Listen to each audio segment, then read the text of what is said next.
A presença de Deus proporciona paz, aumentando as resistências humanas para os embates cotidianos.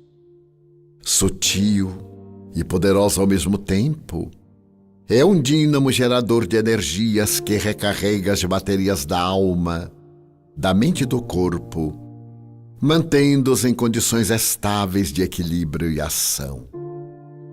Como a enfermidade resulta de desequilíbrios nos campos moleculares, responsáveis pela harmonia funcional das células, a saúde se estabelece quando a corrente divina passa com regularidade pelo sistema de ação aglutinadora dessas partículas de vital importância.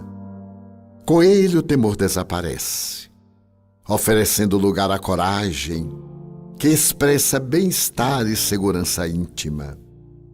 A evocação de Deus expulsa as preocupações e insegurança, surgindo a serenidade e a confiança. A presença de Deus anula as recordações deprimentes e perniciosas, que se clarificam com as esperanças de felicidade. Em Deus encontras a luz para discernires com acerto, pensando corretamente, falando com sabedoria e agindo com precisão. Ante Deus, tudo é possível. A saúde de alguém, o êxito, as tuas necessidades, são convenientemente atendidos porque Deus é o poder. Assim, quando hajas feito o máximo ao teu alcance e os resultados não sejam conforme esperavas, não te exasperes e aguarda um pouco mais.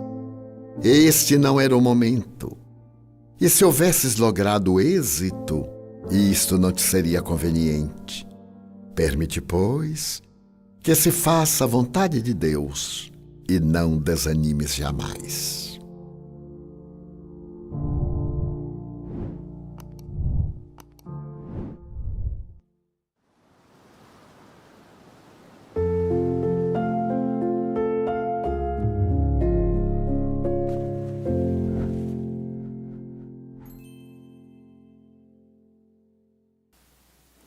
Irmãs e irmãos queridos, sejamos todos muito bem-vindos ao Conversando sobre o Espiritismo.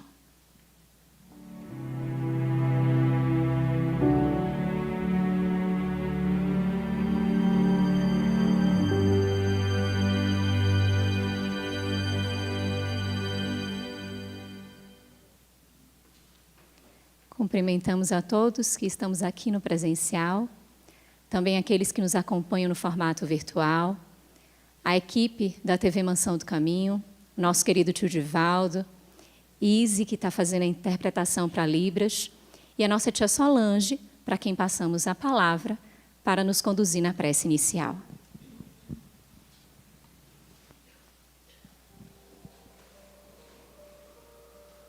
Pai de infinita misericórdia,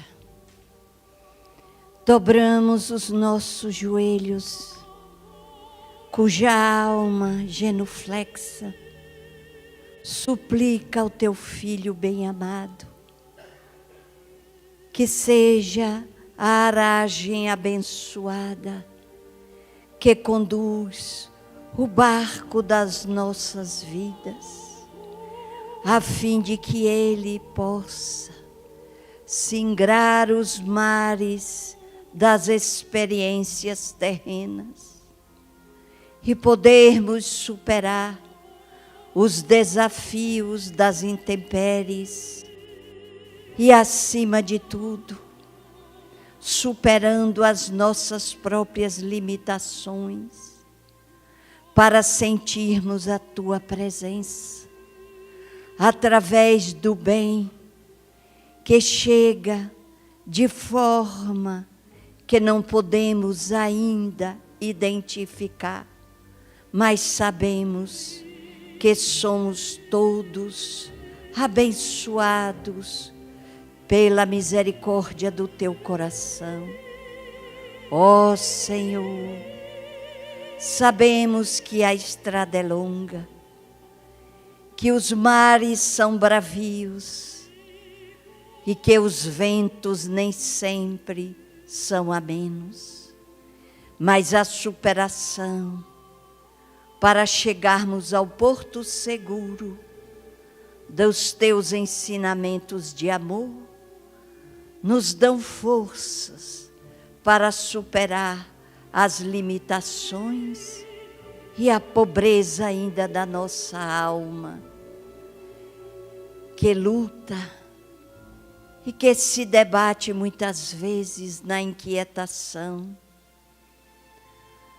E assim, Senhor, contando com o teu olhar complacente, com a tua bondade infinita, nós sabemos que chegaremos ao porto seguro das realizações.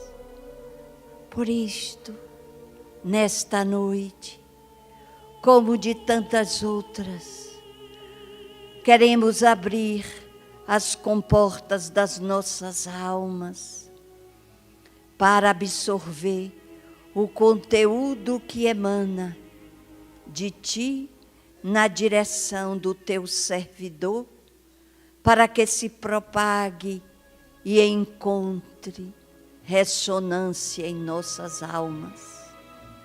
Vem, Senhor, e dá-nos o reconforto da tua paz, que só tu a podes dar. E deixa-nos sonhar com dias venturosos, para que prossigamos intimoratos na direção da libertação. Hoje, agora e por todo sempre, que assim seja, Senhor. Antes de adentrarmos a dinâmica do nosso Conversando sobre o Espiritismo, gostaríamos de trazer a mais recente obra da psicografia do nosso tio Divaldo. Foi lançada no último 7 de maio, no workshop, com esse mesmo título, Novos Rumos. É uma obra do espírito Viana de Carvalho, autor de livros como Médiuns e Mediunidade, A Luz do Espiritismo, Atualidade do Pensamento Espírita, que tem uma característica muito peculiar, nos conduzindo em aspectos históricos, filosóficos, adentrando a nossa doutrina de maneira tão especial e fazendo esse convite para que adotemos novos rumos. E como a gente faz aqui sempre, quando apresenta um livro, a gente traz um trechinho, só para fazer um gostinho de leitura, só para a gente se avizinhar um pouquinho das palavras do benfeitor. Ele diz assim, logo no prefácio: novos rumos surgem agora para a restauração da fraternidade, da igualdade, da justiça e da harmonia entre as criaturas humanas, através do apoio do mundo espiritual, edificando o bem em toda parte. Nunca esmoreçamos na conquista dos objetivos elevados de nossa destinação histórica à perfeição relativa. Então, fica o convite para que a gente possa acessar essa obra, tanto aqui na nossa livraria fisicamente, através do site da Leal, para que a gente consiga aceitar e receber esse convite do benfeitor, para que encontremos novos rumos para lidarmos aí com a nossa existência. E aqui, na dinâmica do nosso Conversando sobre o Espiritismo, a gente sabe que é um momento para que a gente faça as perguntas. A gente aproveita esse instante para conversar sobre a doutrina e fazer perguntas ao nosso tio Divaldo e ao nosso convidado também. Então, quem está aqui no presencial, a gente tem a equipe aqui que sempre está tão gentilmente a nosso dispor, vai entregando papelzinho, a caneta, e a gente pode colocar a pergunta. E para aqueles que nos acompanham pela Web TV Mansão do Caminho, pode acessar o chat do YouTube e também colocar os questionamentos, porque eles vão chegar aqui para que a gente possa colocar para aqueles que vão nos conduzir na noite de hoje. E aí vamos aproveitar e apresentar o nosso querido convidado, que é o Otacílio Rangel, é professor sênior do Instituto de Física de São Carlos, que pertence à Universidade de São Paulo. Vice-presidente da Sociedade Espírita Obreiros do Bem, também na cidade de São Carlos, e autor da obra Das Causas Primárias, editada pela FEEGO, que é a Federação Espírita do Estado de Goiás. Otacílio, seja muito bem-vindo, querido. E para ti nós passamos a palavra para que possa trazer as saudações iniciais. Boa noite a todos, boa noite, Luziane. Boa noite, querido amigo Edivaldo.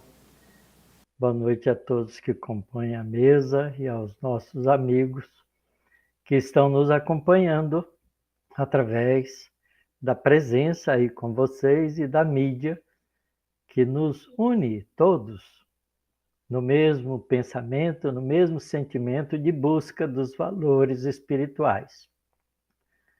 Eu sou Otacílio Rangel Nascimento, nessa encarnação. E estou muito feliz de poder estar aqui, junto com todos vocês, aprendendo cada vez mais a doutrina espírita. Gostaria de aproveitar essa oportunidade para saudar o nosso querido Divaldo pelo seu aniversário, 96 anos. E muito interessante a Luziane ter apresentado o último livro. Eu queria apresentar o primeiro. Um momentinho. Messe de Amor. Eu tenho esse livro desde o lançamento. Comprei ele no dia 23 de agosto de 1964. Acompanho o nosso companheiro Divaldo desde muito tempo, desde meus 19, 20 anos, quando recém tinha me tornado espírita.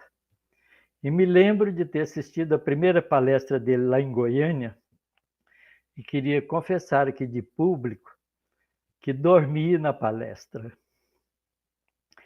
E essa experiência me marcou profundamente, porque eu fiquei muito envergonhado e prometi a mim mesmo nunca dormir em palestra nenhuma.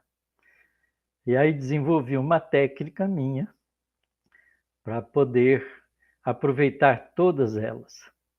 E tive a felicidade de acompanhar uma boa parte da tarefa do Divaldo desses 96 anos, porque como jovem espírita participei de diferentes congressos de mocidades espíritas em que Divaldo estava presente. E me lembro de uma delas, realizada em Marília, a primeira Congeb, onde tivemos um sábado sábado ou domingo, se não me falha a memória, de piquenique, de comemoração e confraternização, com a presença de Divaldo. E nunca esqueci a história que ele contou para todos nós, nos divertindo, em momentos muito alegres de reunião de jovens espíritas. Calma, Salim. Deus ajuda. Divaldo, queria agradecer profundamente do meu coração tudo que tenho aproveitado da sua tarefa de divulgar a doutrina, de exemplificar no trabalho espírita. E desejo que você aproveite ainda o tempo que você tem nesse corpinho já cansado e cresça mais um pouquinho em direção a Jesus. Um grande abraço. Passamos a palavra para o nosso tio Divaldo. Senhoras e senhores, queridas irmãs, queridos irmãos espíritas, amigas e amigos que nos acompanham pela Web TV, nossos votos de muita paz. Hoje havia pensado em reflexionarmos juntos nesta primeira parte, que é muito breve, antes das perguntas, no tema confiar em Deus. Haja o que houver, confiar em Deus. Não custa, porque há dúvida, porque há suspeita de que não é bem-vindo. Eu lhes vou contar algumas experiências que me deram forças para chegar a esta idade. Quando eu completei 40 anos, em um exame de rotina, descobri que tinha uma formação de um caroço no pulmão. E isso, naquela época, indicava algo muito grave, embora a visão sobre o câncer fosse muito reduzida. Eu me encontrava aqui em Salvador, onde moro, e o instituto em que eu trabalhava, Instituto de Previdência e Assistência dos Servidores do Estado, tinha, na época, a sua sede no Rio de Janeiro e mantinha um hospital considerado dos melhores da então capital federal. Então eu fui para poder submeter meus exames e a cirurgia, se fosse necessária. E lá chegando, eu perguntei aos espíritos se estava chegando o meu momento de retorno. E a benfeitora me falou que isso somente a divindade sabe. Ninguém. No Evangelho, Jesus diz, nem o Filho, só o Pai é quem sabe. E então eu lhe perguntei como deveria proceder se fosse um momento de um câncer.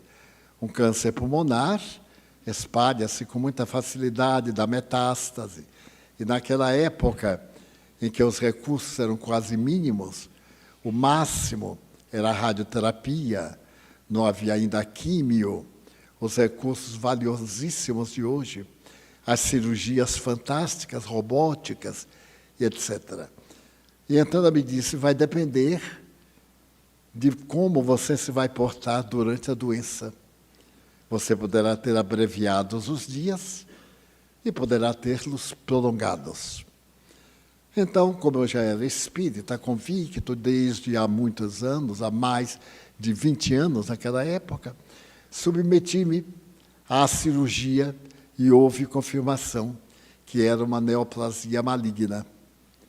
Então, deveria submeter-me a um tratamento prolongado, tanto de rádio como de outras medicações, de dieta alimentar, etc. Então, voltei para Salvador, não disse a ninguém, para não inspirar piedade. Esse negócio de inspirar compaixão é deprimente. Inspire amor, alegria para o outro, e não como um bebê. Eu preciso de colo. Mas aquele a quem vai buscar o colo também precisa de colo. E aí não acaba nunca. Nós teremos que encontrar forças do Pai Celestial. Então eu só disse naturalmente ao Nilson, a 2 ou 3 pessoas que era inevitável, e silenciei até hoje. Então, fiz as terapias convencionais e fiz uma terapia ensinada pela prefeitura, uma chamada visualização terapêutica, que eu ensinei em vários seminários no século passado. Infelizmente, estão em CDs e essas técnicas de saúde. E, na primeira oportunidade, vamos voltar a fazer alguns pequenos seminários dessas técnicas de meditação, não meditação oriental, meditação de visualização com Cristo Jesus. E a verdade é que eu fiquei radicalmente curado. Radicalmente curado. Mais tarde, eu fui acometido de uma problemática cardíaca e tive uma parada cardíaca. Caí lá dentro do centro, foi depois de uma reunião, e isso causou um choque a quem estava presente. Mas durante a parada cardíaca eu me senti fora do corpo. E nessa fora do corpo, eu me lembrei que poderia ter sido a morte, porque o médico, um dos 10 médicos que estavam lá, constataram que o coração havia parado e, claro, havia morte cerebral. Nesse movimento eu estava lúcido. E então eu me lembrei, se eu estava morto, onde estava minha irmã guia espiritual? Joana de Ângeles não me apareceu. Então eu fiquei intrigado. Apareceu minha mãe, que havia desencarnado há pouco. E então eu perguntei à minha mãe, mãe, eu já morri? Ela sorriu e disse assim, ainda não. Eu não gostei do ainda. Como que diz? Está no processo. E o que é que está acontecendo? Seus guias espirituais estão examinando se você fica ou se volta. Eu disse, mãe, E a senhora está aqui conversando comigo, vá lá correndo para dizer a eles que eu quero voltar. E ela disse, não, é assim como eu quero. Diga que eu desejo, é mais suave. E ela foi, e daqui a pouco ela voltou. Eu vi as pessoas chorando, eu não sabia se era de alegria por se verem livres de nós, porque tem isso, a pessoa chora de contente. Graças a Deus, estou livre. Muito obrigado, meu Deus. Ou se era de dor, alguns eram de dor, porque eu conhecia as pessoas. Muito bem. A verdade é que minha mãe voltou e disse, eles acabam de firmar uma moratória. Você vai viver algum tempo. Eu disse, mãe, pelo menos 10 anos. Ela disse, como já lhe disse, é de lá para cá, não daqui para lá. E aí eu voltei ao corpo e fiquei cardíaco. Submeti-me aos exames da época com um excelente cardiologista, que é Dilton, meu filho, também médico, me levou, e ele fez um prognóstico. Eu fiquei com angina, e não desejo angina a ninguém. Aquela dor terrível.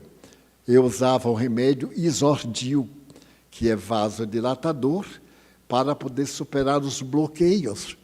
Eu tinha 3 bloqueios arteriais. Numa artéria eu tinha 90%, na outra 70%, na outra 30%. Era só comer um pouquinho de tocinho e aí 100. Pois bem, então eu fiquei usando os medicamentos. E alguém me falou de um médium em São Paulo, um médium excelente, um chofer de táxi. E eu perguntei a Joana se valia a pena estar com ele. E ela disse que sim. Então eu fui a uma das sessões de materialização. Coincidentemente, nesse mesmo dia, Chico Xavier estava lá.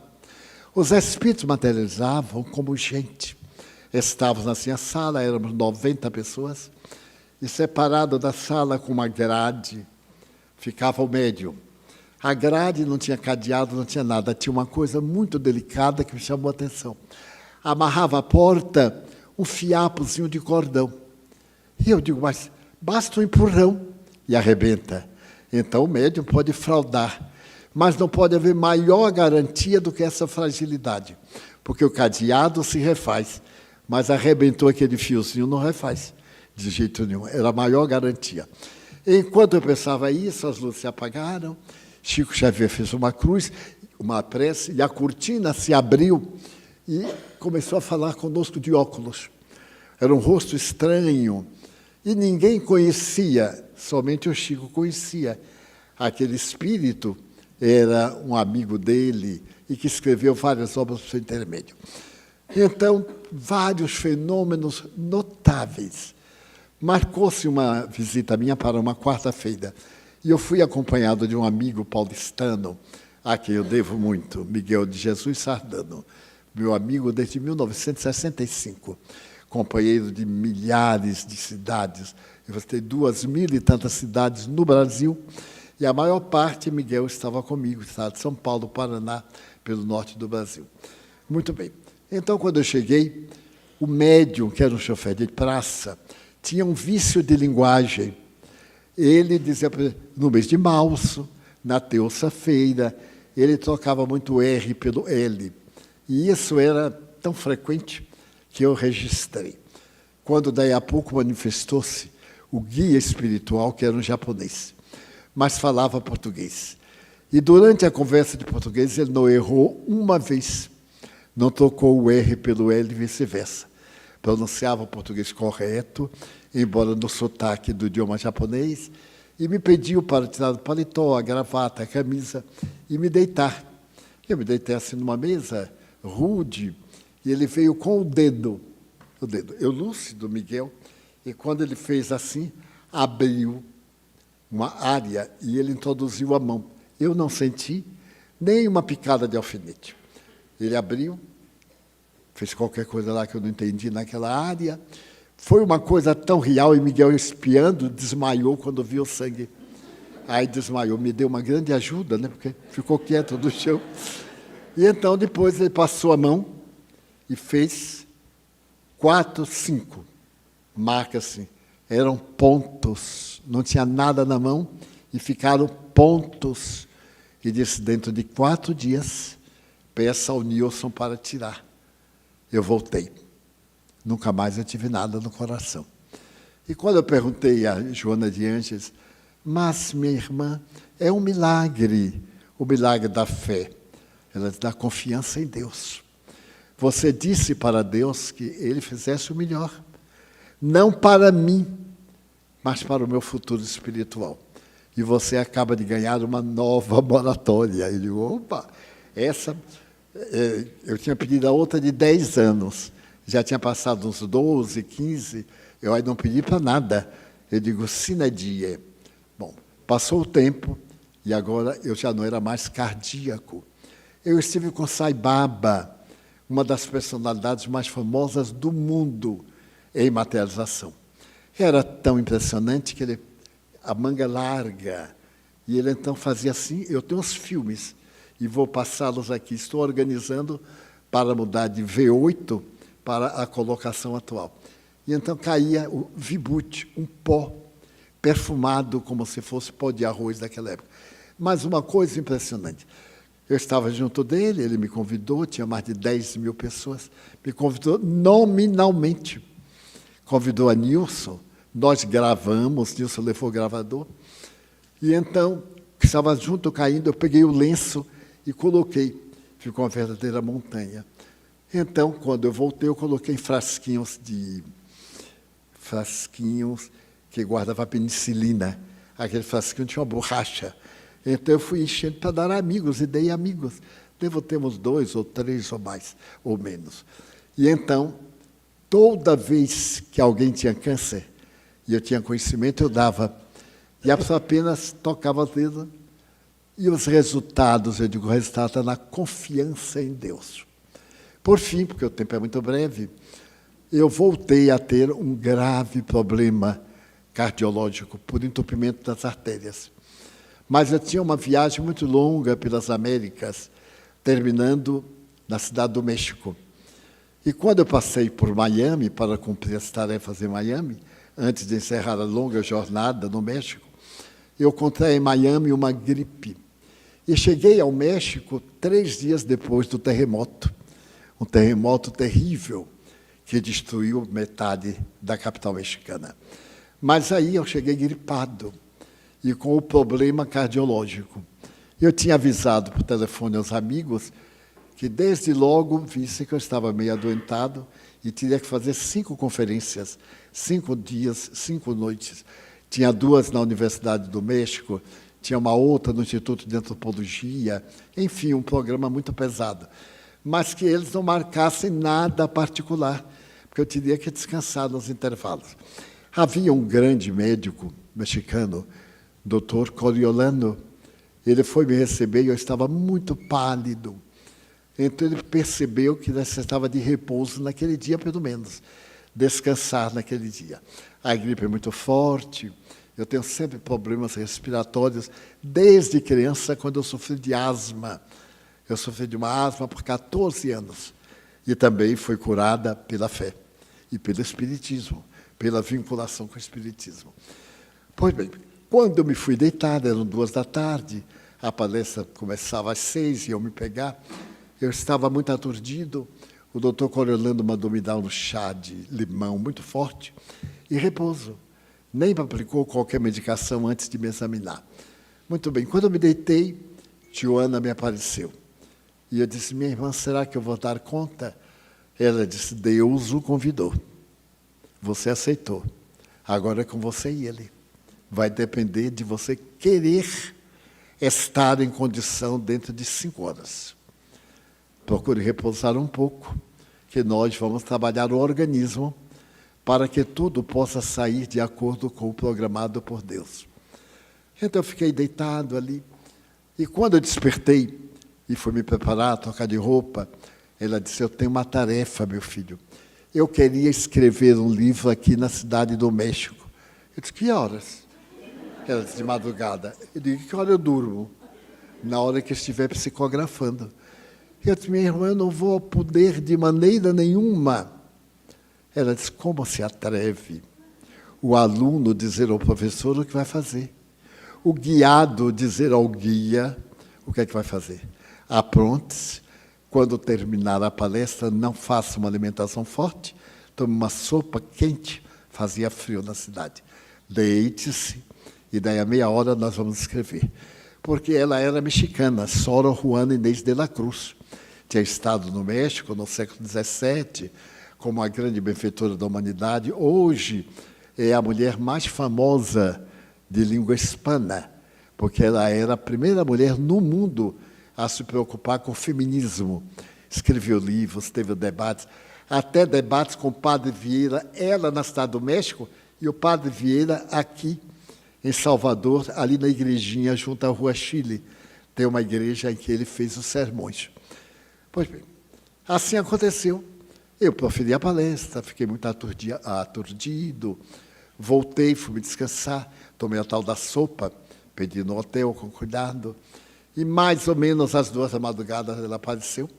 Eu carregava numa pasta que eu tenho e que me serve de travesseiro o material, papel, naquele tempo era lápis, nem era lapiseiro, né? Tinha que estar trocando, fazendo ponta de lápis, era um prodígio. Mas aí ela escreveu o primeiro capítulo. E assim se deu nos dias seguintes, eu passava as horas possíveis, deitado, mas dizendo, se Deus marcou, ele tem um programa, eu não posso interferir no programa dele. Ele sabe melhor do que eu. A verdade é que eu proferi todas as conferências. Todo o programa, fiz ainda uma cidadezinha, uma viagem a uma cidadezinha, e assim por diante. Na véspera de vir para Salvador, na madrugada do 5º dia para o 6º, ela me apareceu e disse, hoje eu vou ditar o prefácio do livro. O livro vai se chamar Filho de Deus. E então, ela escreveu um prefácio lindo, Tu és filho de Deus. E tudo aquilo que te aconteça está no programa da misericórdia de Deus. Entrega a tua vida a Deus e deixa que Ele administre os teus passos. Sê dócil às ocorrências da vida. Há coisas que tu podes mudar, mas há outras que não podes mudar. É necessário ter serenidade para discernir o que podes e o que não podes. Enfim, eu fiquei entusiasmado. É um livro regular. E então, cheguei a abrir a janela, eram 5 horas da manhã. A cidade do México, ela dormia, tinha muita névoa. Mas então eu podia ver os grandes edifícios que iam além das nuvens. E fiquei olhando tudo, eu digo assim, meu Deus, eu sou filho de Deus. Tudo isso pertence a Deus. Eu sou herdeiro de Deus. Olha que maravilha, o edifício das televisões e rádio, tudo isto é meu. Ela então apareceu e disse, meu filho, tudo isto é teu. Alegra-te. As dificuldades vão um dia te dar, se não isto, que é muito pobre, mas que já satisfaz os desejos terrenos. Então eu digo assim, mas se é tudo meu, quando é que eu vou herdar isto? Ela disse, quando Deus morrer. Eu achei que ia demorar um pouco. E então, foi meu momento também da suprema confiança em Deus. Hoje, para estarmos aqui com os nossos irmãos, embora eu tenha uma aparência muito grande, móvel, bonito, com bicho por dentro. Na hora que a gente empurra assim o dedo, aquele móvel bonito está quebrado dos bichinhos que estão comendo por dentro. É quase o meu caso, porque talvez os irmãos não saibam que eu estou com um profundo distúrbio de um dos nervos básicos da nossa vida, que é o labirinto. Estou fazendo terapia já há 2 meses, com a maior coragem e resignação. E eu confesso que é algo muito desagradável. A tontura, a ausência do conceito de equilíbrio. Então, eu sofro, portanto, não é uma labirintite, é um processo parecido. Eu tive as hérnias de disco 3 e fui aqui a Salvador para fazer um bloqueio enquanto não vinha a cirurgia. Quando eu cheguei, o médico disse, pode deitar aí. Eu disse, o senhor não quer ver as radiografias, os estudos radiológicos? Eu disse, não, Eu digo, mas como o senhor sabe onde é que está me doendo? Ele disse, Divaldo, eu tenho experiência. Eu digo, olha, o senhor vai me aleijar, tenho certeza. Ele disse, você acha? Eu digo, não, tenho certeza. Porque o senhor não sabe onde está me doendo. Eu nem lhe disse qual é a região. Mas eu já estava lá, fiquei com vergonha, porque o meu dever é levantar e sair. Mas, por vergonha, certo respeito humano, eu aí me deitei. E ele me fez a aplicação bem perto do cóccix e acertou no ciático. Na hora que ele deu uma furada, ele disse, o senhor acaba de me atingir o ciático. Como você sabe? Eu digo, olha, uma injeção dessa batendo no nervo, eu tenho. Aí eu fiquei alijado do dedo polegar do pé esquerdo. O nervo foi atingido e ao atingir a área que diz respeito ao pé esquerdo, ele deixou de funcionar no polegar, o polegar cai. Chama pé equino, pé de cavalo. Né? Então, o ideal é esse. Daí a gente vai andar e ele enrola para trás e derruba. Eu tomei 10 quedas. Enquanto preparava, estive com um outro ortopedista, que me recomendou aparelhos, eu tinha que usar os aparelhos, tudo sem ninguém saber, discretamente. Porque é uma conversa com Deus. É o filho com o pai. E o pai sabe, mas o filho não. Então o filho pergunta e diz assim, seja feita a sua vontade. Até que eu mesmo descobri que não precisava de aparelho nenhum. Peguei os sapatos antigos que deixaram de valer, eu tinha muitos, 3 pares, então eu vou usar um par que ele está tão apertado, porque o pé inflamou, que aí não tem para onde inflamar mais, vai terminar ajustando. E passei a fazer a minha autodisciplina, até pegar novamente a linha da gravidade. Eu sempre procuro um ponto de apoio, porque eu não sei a gravidade. Então, além disso, eu tenho ainda um outro problema na saúde, porque foi tão remendado que ficou assim como aquele cágado, os pedacinhos para remendar. Eu tenho muita dificuldade respiratória. E sempre, quando termino as palestras, eu vou fazer exercícios, pausas de respiração que eu criei para mim mesmo. As pausas onde eu devo colocar vírgulas, ponto. Tudo isso eu criei uma forma de uma gramática respiratória. Daí, com esses 3 recursos, eu passei a ter problema de estômago, de tantos remédios, que me passaram mais de 15 médicos, cada um deles generosíssimo. Por fim, nos últimos dias, em que eu tive uma carga de atividades muito grande, o organismo deu um basta. E agora, nesses dias, que eu só tive palestra terça e hoje, nesta noite, eu senti o desgaste, porque a máquina, com 96, olha que máquina, ela deve ser de aço inoxidável alemão, porque era o verdadeiro aço oxidável. E então, fiquei num estado tal que eu não podia levantar a cabeça da cama, porque perdia totalmente o equilíbrio.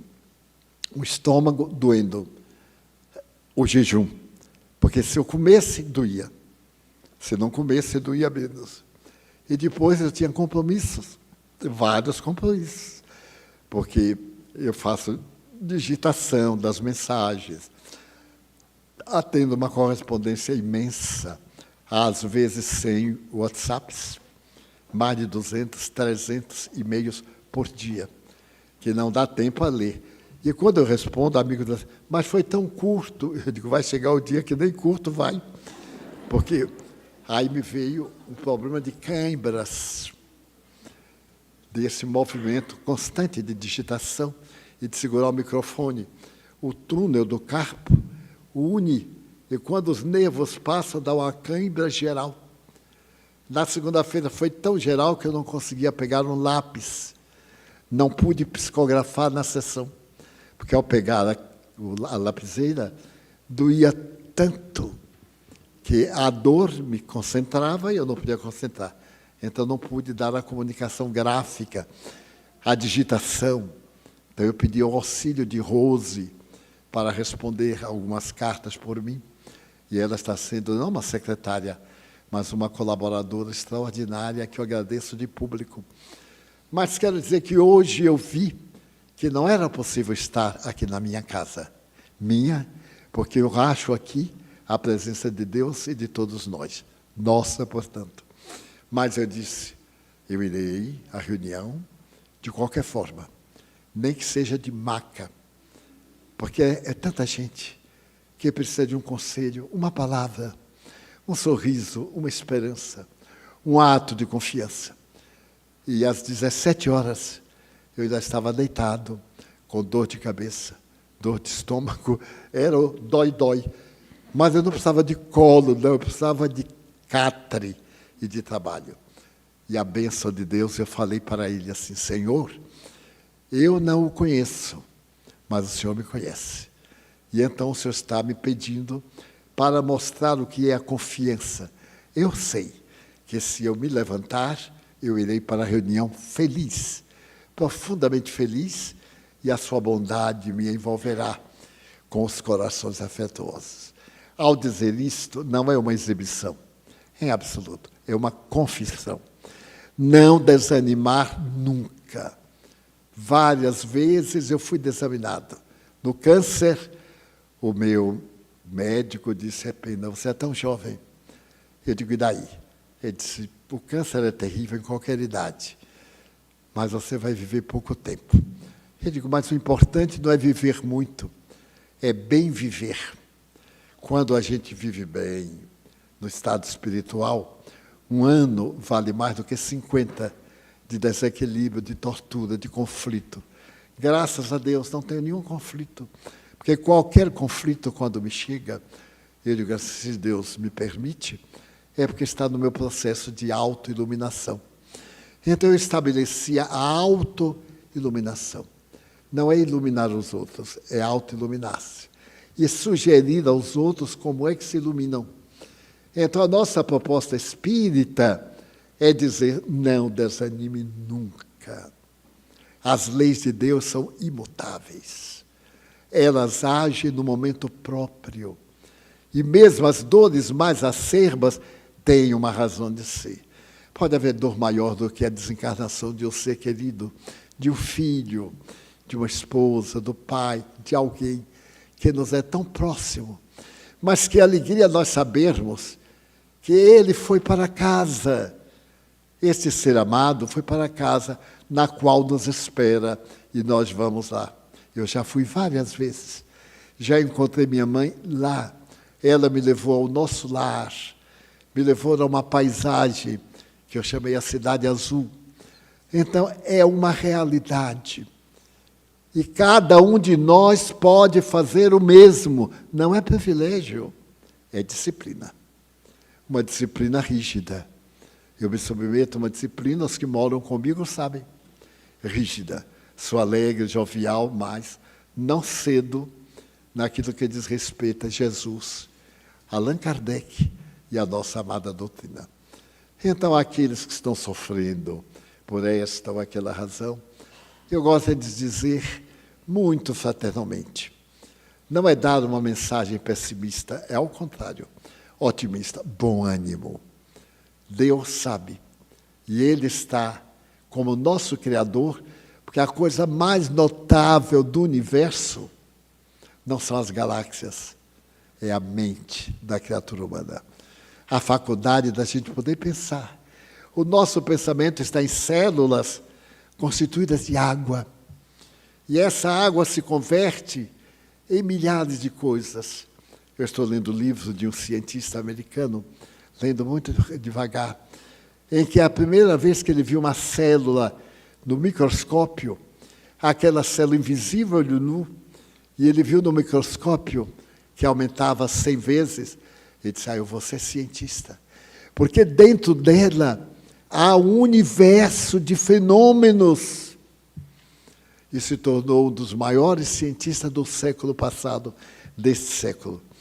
E está com o movimento demonstrando que a nossa vida orgânica depende das células. Mas há um poder criador, porque essas células não puderam fazer-se a si mesmas. Tal da delicadeza de que se constituem os seus elementos. Então, deixaria esta mensagem, para que nós que viemos, ou melhor, que vimos, com problema, com preocupação, até com certo desencanto, voltar alegres. Agora, o nosso querido companheiro, o Dr. Rangel, é um eminente professor de física quântica. É um cientista do Espiritismo. Como ele disse, somos amigos. O livro Mestre de Amor completou já 50 anos que foi lançado. E neste lançamento, para concluir, eu estava no Rio de Janeiro, foi lançado no Ministério da Fazenda no dia 5 de maio de 1900 e não me lembro quando. Eu sei que tem 50 anos. Agora, dia 5, fez 50 anos.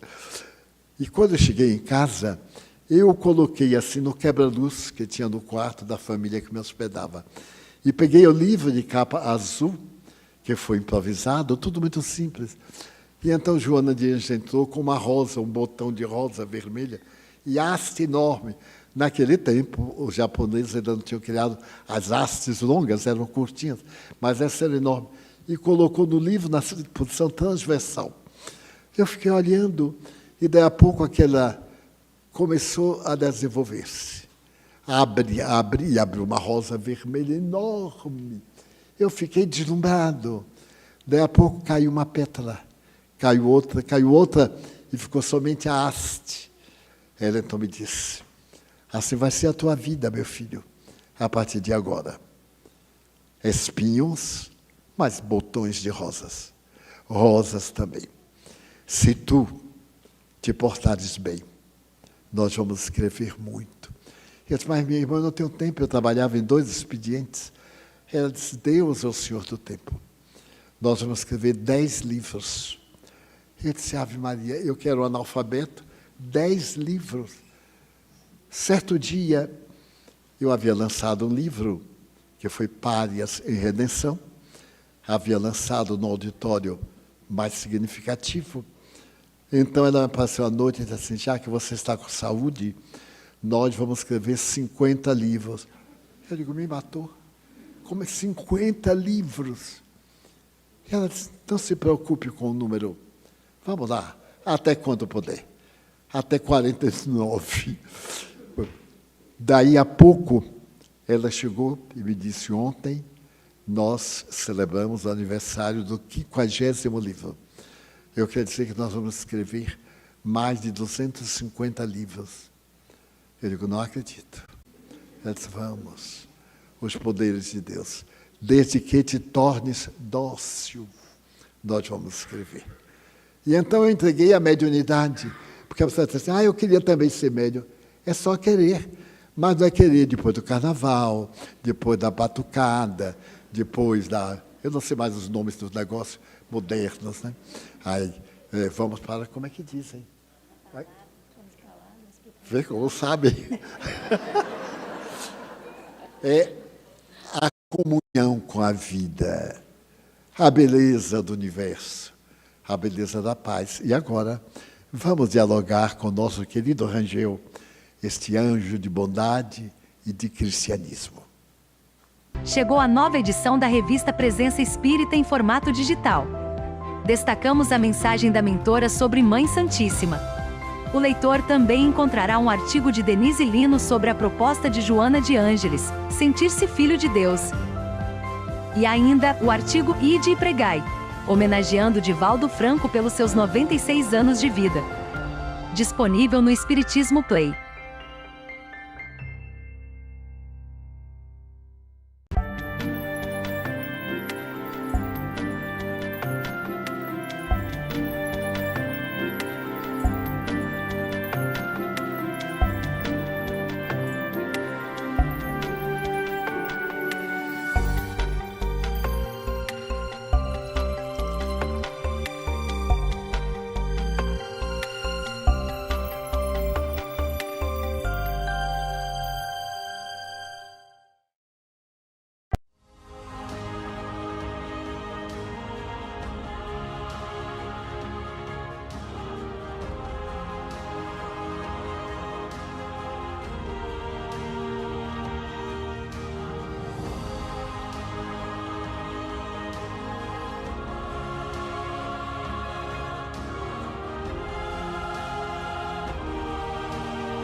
Otacílio, vamos encaminhar para você a primeira pergunta.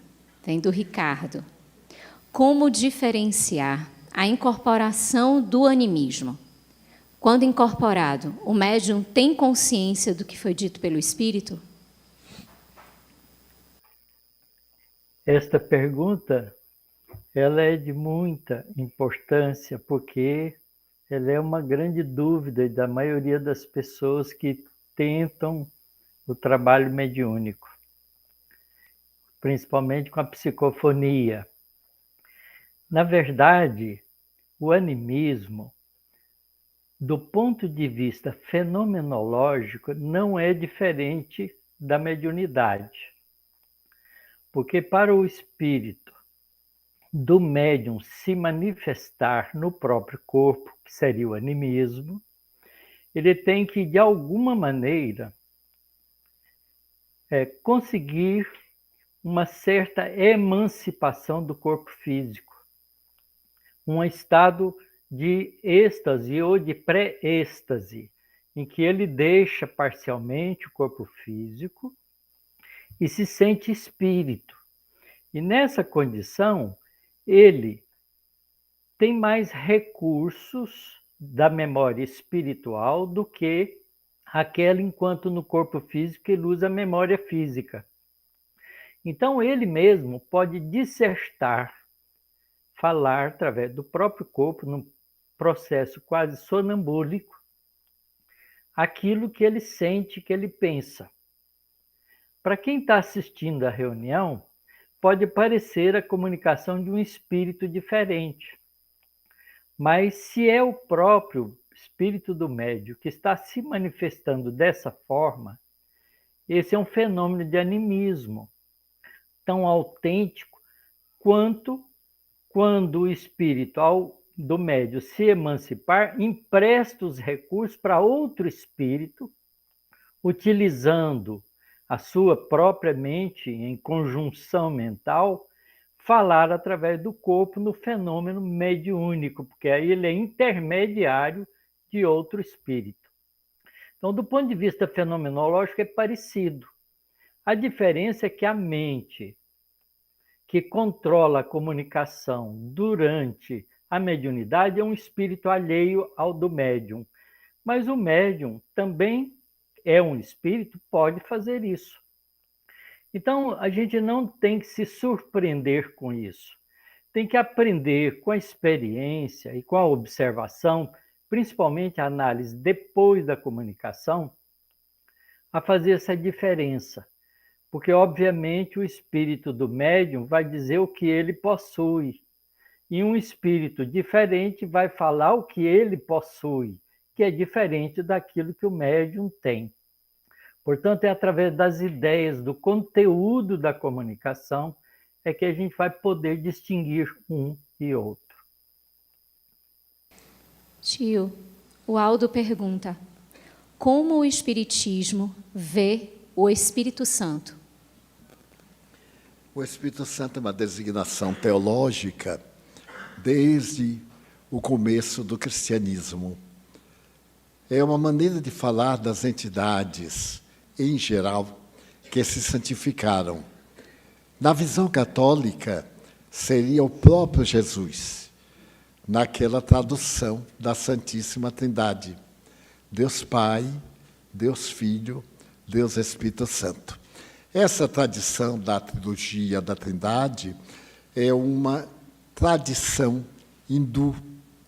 No Bhagavad Gita, um dos livros sagrados do hinduísmo, eles falam da personalidade divina sob 3 aspectos. E os cristãos primitivos, consideremos que eram pessoas muito modestas. A grande maioria era analfabeta.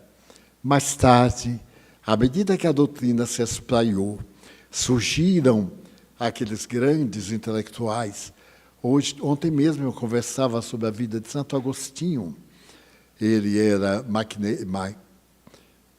devotado ao maniqueísmo, era um maniqueísta, traduzia as suas convicções nos deuses da Babilônia e morava em Milão. Era considerado, isso no século III, o maior orador da época. Era também um estudioso grego, porque o grego era culturalmente a língua usada. E então ele cultivava as suas ideias anticristãs. E aí entra um fato muito curioso. Sua mãe, Santa Mônica, era cristã e casada com um romano que teve 2 filhos, Agostinho e o outro. O outro, que não ficou na história, zombava dela, da fé cristã, o marido. Então, Agostinho era fora do cristianismo, mas era gentil. Tinha uma vida normal, a chamada vida desregrada, era normal hoje, quanto mais no século III ou IV. Nesse estado, ele era de uma inteligência incomparável. E certo dia, a coisa que ele mais admirava era um bom orador. Ele ouviu falar que no Duomo de Milão havia um orador impressionante, que era Ambrósio. Ele foi à missa para ouvir o orador e deslumbrou-se com o orador. Depois manteve contato e o orador, debatendo estética, oratória e outras faculdades gregas, terminaram os dois mantendo um contato muito grande. Enquanto ele debatia os filósofos pré-socráticos, o orador falava da filosofia de Jesus. E tiveram muitos debates. Até um dia que ele estava no quintal e ouviu uma voz indefinível para que ele abrisse o Evangelho 3 vezes. E ali estaria a sua história. E ele então foi e abriu os pergaminhos. E cada lição que saiu convidava-o a uma mudança de rumo. Ele se converteu ao cristianismo. O que é fascinante era a fé da sua mãe. Ela, durante 27 anos, orou pela conversão do filho. E quando ele se converteu, ela achou que a tarefa já estava cumprida. Desejou sair de Milão, convenceu-o a voltar para a África do Norte, a cidade em que ele havia nascido, e então, no caminho, entre Milão e Roma, ela morreu, cheia de felicidade. E ele, então, se tornou um dos pais da igreja na teologia, organizou os ditos de Jesus.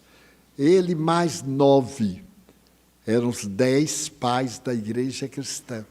Daí, no cristianismo, na filosofia e na Constituição, é a chamada doutrina da patrística. Era ele, Santo Ambrósio, e tantos outros portadores de uma inteligência brilhante. Então, vieram e demoliram a questão da Santíssima Trindade. Como é que ele podia ser Pai, Filho e Espírito Santo? Então, o cristianismo definiu, já estava definido, porque já dizia, eu e o Pai somos um nó. Um nó. Uno, em espanhol, é um. Nas traduções disseram que ele era um. Mas o uno, em português, é unido. Eu sou uno contigo. Estou contigo, somos unos. Então, nessa tradução, se procura dizer que Deus está unido a Cristo, mas são entidades totalmente diferentes. O Pai, Deus, o Filho, Jesus, o Espírito Santo, os espíritos elevados, os grandes pais do pensamento cristão, aqueles que hoje, Chico Xavier, Irmã Dulce, Madre Teresa de Calcutá, são unos com Deus. Daí a questão do Espírito Santo, por exemplo, o Espiritismo foram os espíritos, as estrelas do céu, como disse Allan Kardec, que desceram à Terra para iluminar os homens. Foi o Espírito Santo. Otacílio, existe mediunidade de expiação? Explica, por favor. Na verdade, a gente tem que entender isso com um pouco mais de cuidado. Quando nós cometemos equívocos em vidas anteriores, ou mesmo na própria vida, a gente cria um compromisso com os resultados dessas escolhas equivocadas. E por isso vamos sofrer as consequências delas. Porque toda ação gera reações. né? E quando a nossa ação prejudica principalmente aos outros, nós estimulamos neles sentimentos que nem sempre são fraternos. Porque na vida terrena, no planeta Terra, que é um planeta de expiações e provas, o perdão ainda não é um ato comum. Então a gente gera consequências, porque as outras pessoas reagem, e reagem desagradadamente por causa da nossa ação equivocada, gerando, portanto, consequências para a gente. Mas se, mesmo assim, a gente consegue o perdão de todos, fica em nós, na nossa consciência, a responsabilidade do ato equivocado. E a gente vai ter que consertar esse ato na gente, na primeira oportunidade que a gente tiver lucidez para isso. Então, a expiação representa essas consequências. É claro que, muitas vezes, se a gente usa do recurso da mediunidade para gerar atitudes equivocadas, a gente assume um compromisso com esta atividade para ter que consertá-la no futuro. E é só assim que a gente pode entender uma experiência nova, como médium, com problemas, com dificuldades, porque essas dificuldades foram geradas pelas nossas atitudes anteriores. Nesse caso, a gente poderia dizer que é uma mediunidade expiatória.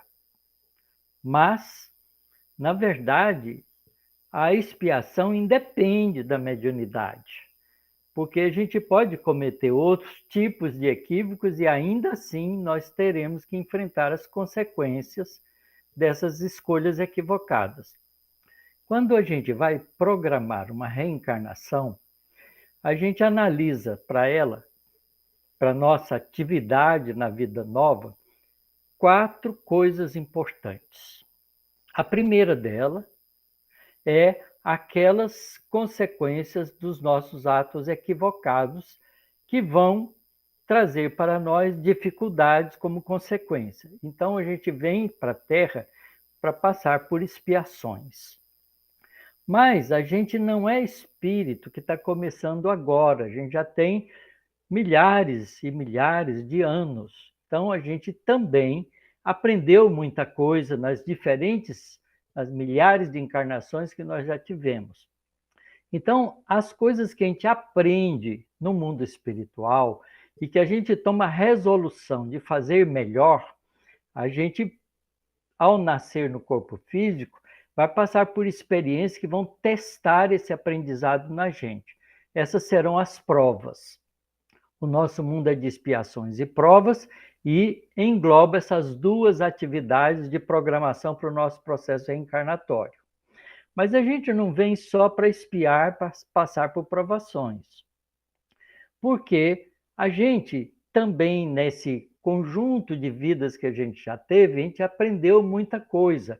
Então, a gente tem várias habilidades que a gente pode pôr em ação, que pode gerar não só benefícios para os outros, mas para nós mesmos, que são as nossas tarefas, as profissões que a gente desenvolve, as habilidades que a gente tem, que a gente já aprendeu.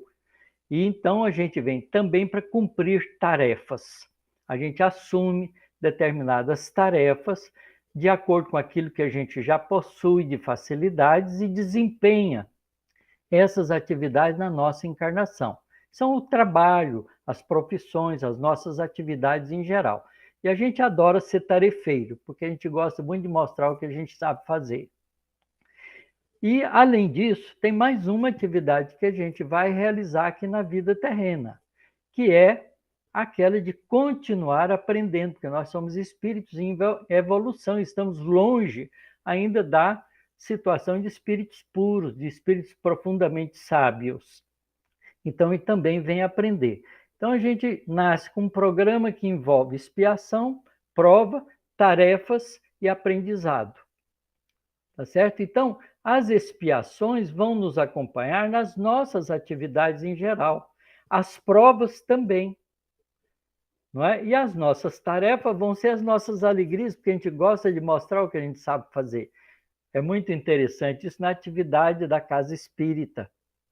A pessoa, por exemplo, que pega a tarefa de fazer uma determinada coisa, ela gosta tanto daquilo que não quer dividir com ninguém. A gente é meio egoísta nas nossas tarefas, porque é a nossa realização. Então, a gente tem que aprender a ensinar também nas nossas tarefas outros para dar continuidade ao trabalho.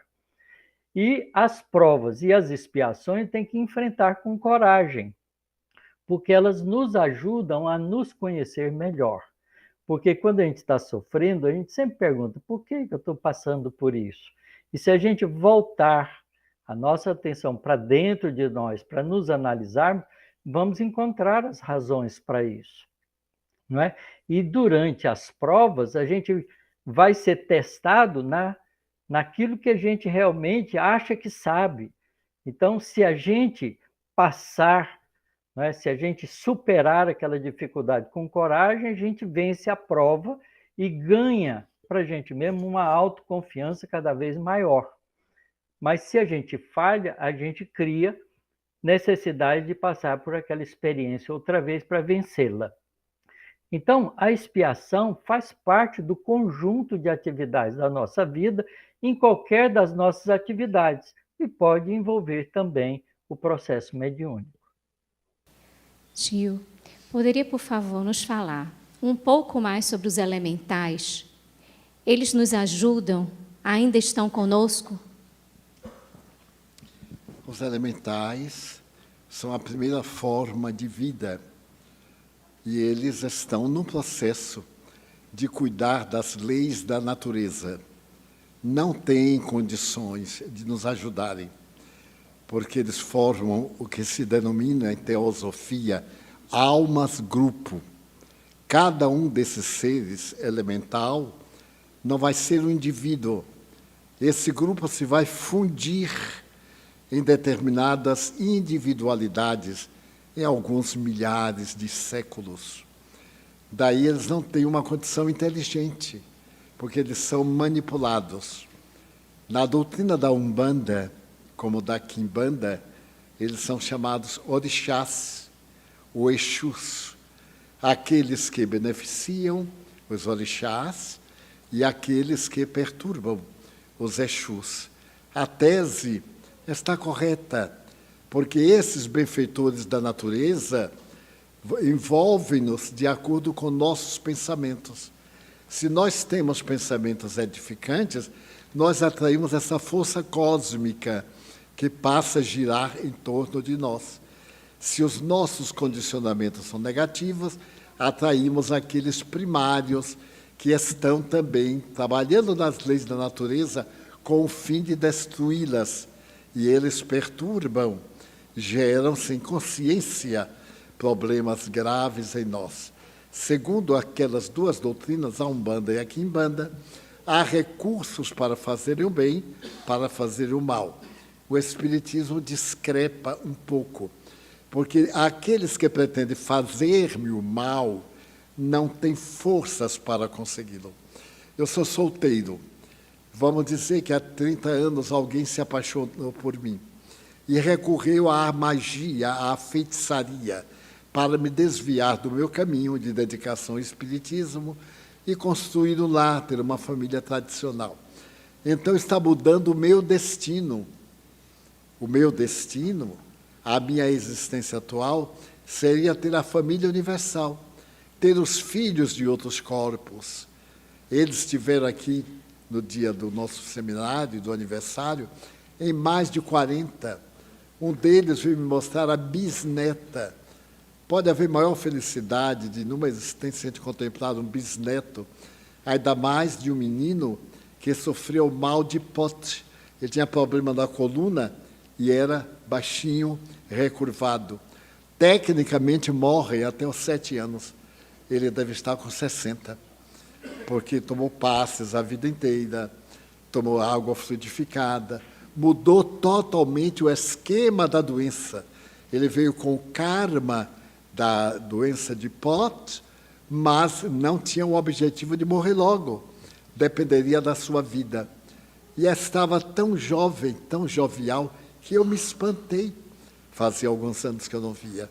Então, esses espíritos, esses elementais, tomam formas humanas.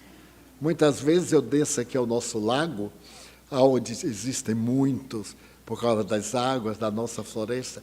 Aliás, um dia que os senhores puderem, deem uma volta. É um recanto encantador. Para quem mora em apartamento, venha passar uma tarde, traga-se o pão, porque vai comer e vai também dar aos patos, aos gansos.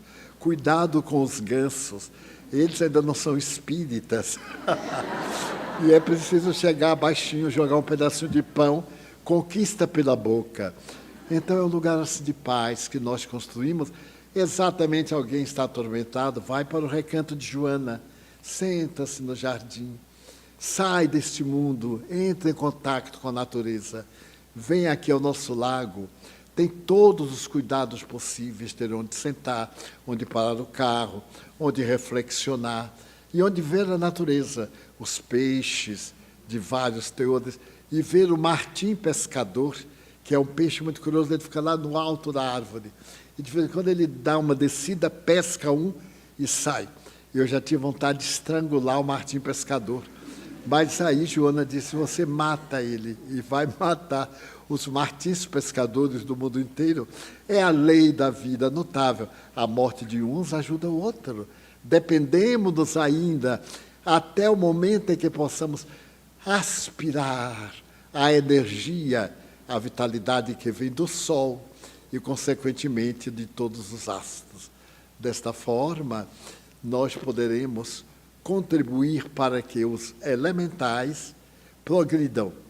Eu tive um amigo aqui na Terra, em Zurique, que era um grande construtor, um dos mais notáveis arquitetos da Suíça. Ele construiu uma igreja tão normal que a torre da igreja teve que ser construída à parte. E é célebre, é um dos grandes arquitetos mundiais. E ele tinha um elemental que se elevou além daquela massa constituída de outros. E então, na sua residência, muito bonita, nos arredores de Zurique, ele tinha um jardim e um pomar. E um dia ele testou minha mediunidade de uma forma muito gentil. Venha ver meu jardim, venha ver meu pomar. E antes do almoço, nós andamos pelo jardim muito bem cuidado, pelo pomar muito bem trabalhado. E sempre ele me olhava para ver onde eu estava olhando. Porfírio perguntou assim, o que é que você gostou mais no jardim e no pomar? Eu disse, de Rafael. Ele disse, mas Rafael é o elemental que toma conta. Já esse espírito tomava conta do jardim e do pomar do querido amigo, que já desencarnou, ele era mais idoso do que eu, desencarnou uns 10 anos. Então, nós também temos o nosso elemental, que na Umbanda seria o nosso orixá, ou nós temos também o nosso Exu, o nosso perturbador, nosso obsessor. Daí a doutrina dos elementais, que é uma doutrina filosófica, pode ser reduzida a estas poucas frases. Chegamos ao fim do nosso programa, conversando sobre o Espiritismo. Nós gostaríamos de agradecer a todos o envio das perguntas, que são essenciais para que a gente possa aqui desenvolver as reflexões, agradecer pelas excelentes respostas que nos foram concedidas, que vão estimulando o nosso aprendizado e a nossa reflexão. Agradecer ao nosso querido Otacílio por essa oportunidade, por estar aqui conosco, e contigo, querido amigo, as palavras finais. Eu que agradeço de todo o meu coração, da alegria de poder estar aqui com vocês e de aproveitar esses momentos de alegria, de confraternização e de reflexão em conjunto. Mas procuremos, nas obras básicas da doutrina espírita, as respostas, porque Kardec nos traz muitas dessas respostas para todos nós nas suas obras fundamentais.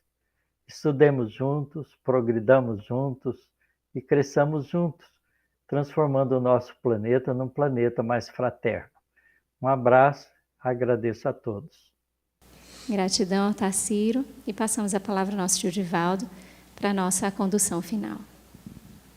Agora, É nosso momento de comunhão com o alto. É o instante em que os benfeitores, nossos guias, estando presentes, irão aproveitar da nossa mentalização e das energias dos médiuns para transmitir-nos forças, a fim de termos coragem, aumentar nossa confiança, nossa fé, nossa alegria de viver. Vale a pena viver, é maravilhoso. Aproveitemos, não esperemos uma linha reta, esperemos uma linha com altos e baixos. Tudo no universo é assim. Tem o lado A, mas tem o lado B. Tem a primeira opção, mas tem a segunda. Não há um determinismo. O mal não é de Deus. Uma vez Chico Xavier me disse assim, Divaldo, me encanta. Porque Deus me fez sofrer. Não, nós é que escolhemos. Se o mal fosse de Deus, se o sofrimento fosse de Deus, ele não teria inspirado a anestesia. Pensem bem. Imagine uma amputação do século XIX. Botar a perna, usar o machado. E às vezes não amputar de uma vez, amputar de 2, 3 golpes. Imaginemos a dor de dente. Minha mãe, que nós morávamos num lugar que não tinha dentista, botava incenso para quebrar o dente, para tirar as dores. E a dor do nervo do dente. Não tinha anestesia naquela época, pelo menos lá não era conhecida. A bênção de uma drágia. Eu vejo pessoas que sofrem dores de cabeça, tomam um analgésico tal, e aquela coisinha branquinha, pequenininha, vai para o lugar certo, daí a pouco a gente esquece a dor de cabeça.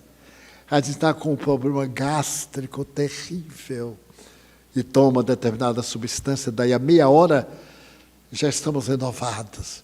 Quanto Deus tem inspirado para diminuir as dores em geral, as dores físicas e as dores morais. Quanto tem avançado a psicologia. Eu sou do tempo que o autismo era esquizofrenia. Uma criança autista era classificada na psiquiatria como esquizofrênica. Era a loucura dos jovens. De lá para cá aumentou o número tremendo de autismo, mas aumentou o número tremendo de terapêuticas. E hoje ter um filho autista é quase uma honra. Já tem 2 prêmios Nobel de autistas. Autistas fantásticos, autistas autores, cantores extraordinários que superaram e continuam autistas. Tomam uma medicação mínima diária e se mantêm normais com aquela deficiência, muita balbúrdia, a coletividade, o antissocialismo, aquelas condições que variam desde a aura muito simples até os estados agressivos, que aí necessitam de terapias especiais, porque Deus nos beneficia. Então, vamos agora pedir aos nossos médiuns passistas para nos ajudarem na etapa final de nossa reunião.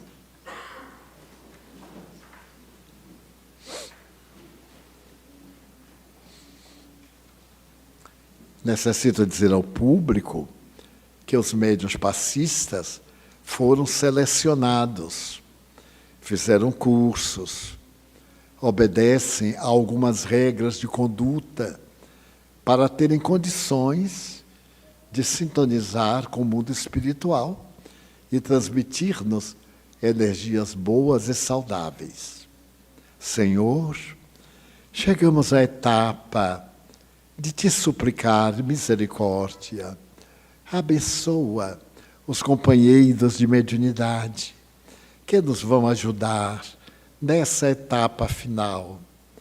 Alguns de nós aqui vimos com problemas, com dores, com rancores. Suaviza-nos interiormente, dando alegria de viver e de servir.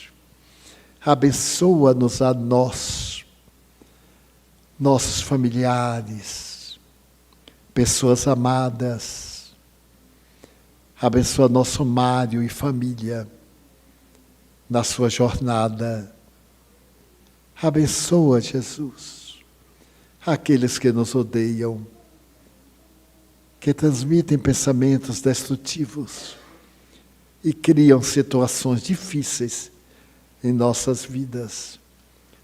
Também queremos pedir-te pela nossa casa, o nosso santuário, que tenha sempre luzes e bênçãos neste espaço mental, sem qualquer adorno, para podermos entrar em comunhão contigo. Abençoa os nossos diretores, frequentadores, aqueles que nos ajudam de tantos lugares da terra, que produzem para o bem geral.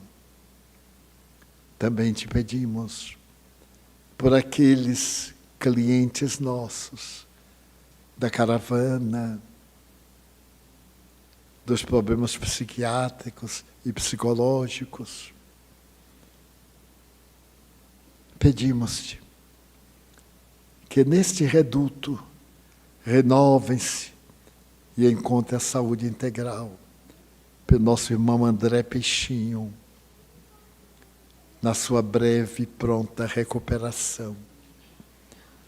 Pedimos que abençoes a nossa água, que ela possa impregnar-se dos fluidos benéficos para todos.